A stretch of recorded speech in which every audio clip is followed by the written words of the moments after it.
Hello viewers, आप सबका स्वागत है फिनिक्स भी लीगल चैनल में। आज हम एक ऐसे कानून के बारे में बात करेंगे जो सिविल प्रोसीजर कोड का है। इस कानून के तहत अगर हम इसकी जो भी स्टेप्स हैं या प्रोसेस है उसको अगर हम फॉलो नहीं करते हैं तो हमारा जो सिविल सूट है वो एक दिन में ही डिसमिस हो सकता है। कोई भी लॉयर, जो भी सिविल साइड का जो लॉयर होता है, वो इस ऑर्डर 7 रूल 11 की जो मैं बात कर रही हूँ इसको बहुत अच्छी तरीके से पढ़कर ही करना होता है। अगर नहीं फॉलो किया जाता है इसके प्रोसेस तो एक एप्लीकेशन डाल के ही हम केस को खारिज करवा सकते हैं। तो ध्यान से सुनिएगा आज का पूरा वीडियो। सारे जो इम्पोर्टेंट फैक्टर्स जिसे मैं बोलूँगी या इंग्रेडिएंट्स हम जिसको बोलेंगे वो क्या क्या है उसको मैं बताऊंगी, साथ में अच्छे से तरीके से उनको समझाने की भी कोशिश करूंगी, क्योंकि ये थोड़ा सा लीगल लीगल सब्जेक्ट हो जाता है, इसीलिए समझने में थोड़ी सी मुश्किल आ सकती है। लेकिन मैं कोशिश करूंगी कि जितने सिंपल शब्दों में बोल सकूं मैं बताऊं। क्यों मैं बताना चाहती हूँ, कारण ये होता है कि बहुत बार ऐसा होता है कि ये जो प्रोसेस जो होते हैं, कभी कभी लॉयर्स बहुत ही नौसिखिया होता है या फिर कोई ऐसा लॉयर होता है जो शायद सिविल साइड में उतना प्रैक्टिस नहीं करता है, तो इतने डीप में वो नहीं जाते हैं। As a litigant, as a common person, हमारी भी ड्यूटी होती है कि हम भी कानून को जाने, क्योंकि कानून सबके लिए ही बना है। कानून का नॉलेज होना बहुत ही ज़रूरी होता है। और ऐसे भी हमारे लीगल प्रोसेस में ये बोला गया है कि ignorance of law can not be taken as a defence. Alright, तो चलिए हम बात करेंगे आज ऑर्डर 7 रूल 11 के बारे में, जो सीपीसी का एक बहुत ही इम्पॉर्टेंट प्रोविजन है, सेक्शन है, सेक्शन नहीं, ये ऑर्डर है बेसिकली। और ये बताता है कि जो हम सिविल केस जो हम फाइल कर रहे हैं इसमें क्या क्या इंपॉर्टेंट इंग्रेडिएंट्स होना चाहिए। इंग्रेडिएंट्स का मतलब क्या होता है? फॉर एग्जाम्पल मैं समझाने को, अगर हम बोल रहे हैं ये घर है, तो घर से हमारा मतलब क्या होता है? घर में हो है तो उस पर खिड़कियाँ होंगी, दरवाजे होंगे, किचन होगा, एक रूम होगा, बाथरूम होगा। तो ये इंपॉर्टेंट चीज़ें मिलकर ही एक घर बनता है। तो उसी तरह अगर हम कोई सिविल सूट या सिविल केस अगर हम फाइल कर रहे हैं तो उसमें ये 4-5 चीज़ें होना बहुत बहुत ज़रूरी होता है। अगर नहीं होता है तो कोर्ट उसी वक्त उसको, मतलब पहले ही डेट की हियरिंग में अगर दूसरे पार्टी ने ऑब्जेक्शन डाला है तो डिसमिस किया जा सकता है। तो सबसे पहला चीज़ क्या होना चाहिए एक सिविल सूट में, जो सबसे इंपॉर्टेंट है एज पर ऑर्डर 7 रूल 11 के हिसाब से? जो पहली चीज़ आ जाती है वो है cause of action. Cause of action का सिंपल मतलब क्या होता है कि किस कारण से आप कोर्ट में आए हो, क्यों आपने केस फाइल किया है। अब ये जो कॉज ऑफ एक्शन का एक जो पैराग्राफ होता है इसमें आपको डेट के साथ बताना पड़ता है कि इस डेट में मेरे साथ में ये हुआ जिसकी वजह से ये कॉज ऑफ एक्शन मेरा बना। तो इसमें डेट जो होता है बहुत इंपॉर्टेंट फैक्टर प्ले कर जाता है। अब आप बोलेंगे डेट से क्या लेना देना? बहुत लेना देना होता है, क्योंकि हर एक सिविल सूट का एक लिमिटेशन पीरियड होता है। हम कोई भी केस जब हमारा मन का तब उठ के हम नहीं जाके फाइल कर सकते हैं। 10 साल 20 साल बाद हमारा मन किया है कि हम केस फाइल करना है इस चीज़ पे, उठो हम नहीं फाइल कर सकते हैं। हमें जो लिमिटेशन एक्ट है उसके हिसाब से हम फाइल करना पड़ता है। और ये एक्ट के हिसाब से कोई केस की समय सीमा सिर्फ 1 साल होती है, किसी की 3 साल होती है, किसी की 12 साल होती है।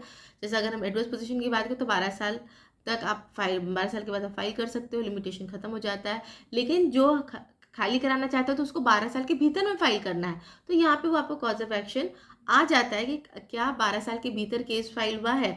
आप उस कॉज ऑफ एक्शन में बहुत क्लियरली आप लिखोगे कि ये तारीख को इस बंदे ने मेरी ज़मीन में कब्जा की है, इस तारीख को मैंने जाके इसको खाली करने के लिए बोला है, इस तारीख को मैंने इसको लीगल नोटिस भी दे दिया है, इस तारीख में जाके मैंने इस तहसीलदार ऑफिस में मैंने केस फाइल किया, इस तारीख में केस को ऑर्डर हुआ और इस तारीख में केस फाइल कर रहा हूँ। तो वो पूरा जो एक टाइमलाइन जो होता है बेसिकली जो कॉज ऑफ एक्शन का, जो किन कारणों से कोर्ट में आया हो, तो कोर्ट देखता है कि ये समय सीमा के भीतर में आया है, लिमिटेशन के तहत में आया है या नहीं।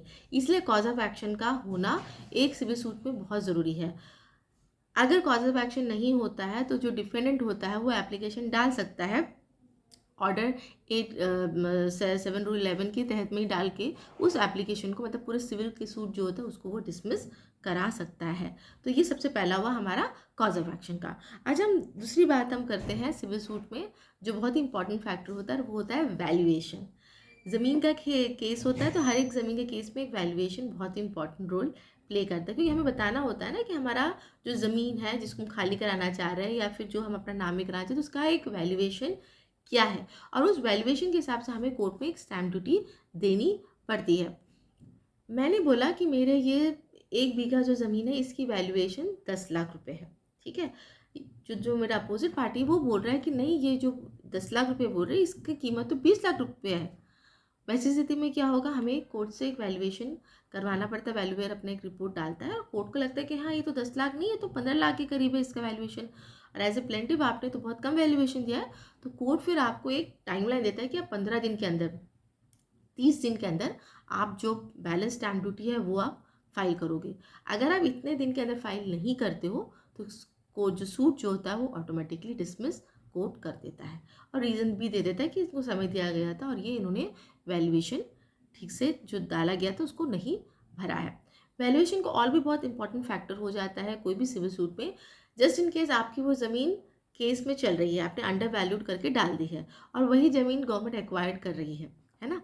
अब आप बोल रहे हो ज़मीन जो गवर्नमेंट जो है वो ज़मीन का मुश्किल से दे रही है 5 लाख या 10 लाख दे रही है, ठीक है। आपने अपने केस में तो उसका वैल्यूएशन ही 2 या 3 लाख डाला हुआ है, तो ये तो गवर्नमेंट के फ़ायदे की बात हो जाएगी ना। गवर्नमेंट तो बोलेगा आपने खुद अपने ज़मीन का वैल्यूएशन 2 से 3 लाख रुपए डाला हुआ है, तो अब किस बात का आके अभी मुझसे 25 लाख रुपए ज़मीन का आप डिमांड कर रहे हो। तो यहाँ पे भी आपके लिए वो नेगेटिव होगी, जो कि ये तो एक अलग ही सब्जेक्ट हो जाता है वीडियो के लिए। लेकिन वैल्यूएशन सिविल सूट में बहुत इंपॉर्टेंट रोल प्ले करता है, और अगर वैल्यूएशन आपने कम डाला है, कोर्ट आप दूसरे साइड ने ऑब्जेक्शन ली है और आप उस समय सीमा के अंदर में सही वैल्यूएशन का स्टैम्प ड्यूटी नहीं डाल देते हो कोर्ट में, तो ये ग्राउंड बन जाता है केस के डिसमिस होने का। ऑलराइट, तीसरा और सबसे इम्पॉर्टेंट इसमें रहता है बार्ड बाय लॉ। बहुत सारे ऐसे विशेष कानून बने होते हैं जिसमें बहुत क्लियरली बोला गया है कि आप इस टाइप के केस को लेकर सिविल कोर्ट में आप नहीं जा सकते हो। फॉर एग्जाम्पल, अगर हम कमर्शियल कोर्ट एक्ट की बात कर लें या आर्बिट्रेशन एंड कंसिलिएशन एक्ट की हम बात कर लें, और ऐसे भी बहुत सारे कानून हैं जहाँ पे बहुत क्लियरली बात दे दिया गया है सिविल कोर्ट को कि आप सिविल कोर्ट में इस तरह के केस आप नहीं फाइल करो। लेकिन कोई आर्बिट्रेशन का मैटर हो गया, आपने उठाया जाके फाइल कर दिया आपके इसमें सिविल कोर्ट में, आपका वो बार्ड बाय लॉ हो गया, और वो सिंपल एक ग्राउंड हो जाता है। दूसरा पार्टी डाल सकता है कि ये केस तो आर्बिट्रेशन कंसिलिएशन एक्ट के अंदर भी आ रहा था, लेकिन उन्होंने यहाँ पे फाइल किया, तुरंत ही डिसमिस हो जाता है। लेकिन जब भी केस डिसमिस होता है तो कोर्ट को एक बहुत ही रीज़न ऑर्डर लेकर डालने की ज़रूरत पड़ती है कि क्यों डिसमिस किया है।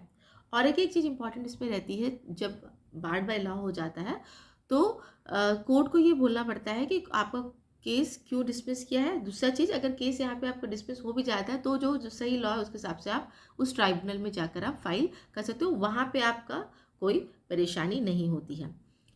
और एक चीज़, एक तरह से सोल्यूशन का मैं बात कर दूं, क्या अगर हम चीज़ कॉज ऑफ एक्शन नहीं डाला गया है तो मेरा केस डिसमिस हो जाता है? बिल्कुल डिसमिस हो जाता है, लेकिन आपके पास में कोर्ट ने ये भी कहा गया, बहुत सारी सुप्रीम कोर्ट की रूलिंग्स भी है कि एक टेक्निकल ग्राउंड पे, ऑर्डर 7 रूल 11 के ग्राउंड पे डिसमिस करने से पहले प्लेंटिफ को एक मौका ज़रूर देना चाहिए कि अपने उन गलतियों को वो रेक्टिफाई कर सकें। तो ये एक बहुत बड़ा मुद्दा रहता है हाथ में कि हाँ बाई चांस आपने गलती कर दी है, ये चीज़ें नहीं डाली हैं, तो आप उसको रेक्टिफाई का एप्लीकेशन डाल सकते हो। लेकिन अगर कोर्ट आपको रेक्टिफाई एप्लीकेशन का टाइम देने के बावजूद भी अगर आप नहीं करते हो तो आपका केस डिसमिस हो जाएगा। अब एक बात आती है, इसमें सवाल आता है मन पे कि अगर केस मेरा डिसमिस हो जाता है तो क्या मैं फ्रेश सूट फाइल कर सकता हूँ? जी हाँ, ऑर्डर 7 रूल 11 के वजह से अगर आपको कोई भी सूट डिसमिस हुआ है तो फ्रेश सूट या मतलब नया केस उसी चीज़ पे डालने के लिए कोई बार नहीं होता है, आप डाल सकते हो। लेकिन बात वहीं पे आ जाती है, यहाँ पे आपका खर्चा डबल हो गया है, वकील का खर्चा आपका डबल हो जाता है, और समय जो वेस्ट हुआ है वो तो कहना ही क्या उसका, है ना। तो जब भी आप किसी वकील के पास जाए या फिर आप डिफेंडेंट हो, तो ये जो 3 चीज़ें मैंने बोला, कौन कौन सा, मैंने बात की है कॉज ऑफ एक्शन की, मैंने बात की है वैल्यूएशन की, और मैंने बात की है suit barred by special law. ये तीनों चीज़ का ज़रूर देख लीजिएगा कि ये चीज़ सही तरीके से हो, चाहे आप कोई भी पार्टी के हो, प्लेंटिफ हो या डिफेंडेंट, मतलब जो फाइल कर रहा है या किसके अगेंस्ट में फाइल किया, दोनों ही पार्टी को चीज़ देखना ज़रूरी है कि ये चीज़ सही तरीके से है या नहीं है, और उसके हिसाब से केस को आगे बढ़ाए या फिर राय कर सकते हैं। तो आई होप व्यूअर्स आपको आज का मेरा वीडियो अच्छा लगा है। अगर अच्छा लगा है तो लाइक शेयर सब्सक्राइब जरूर कीजिएगा।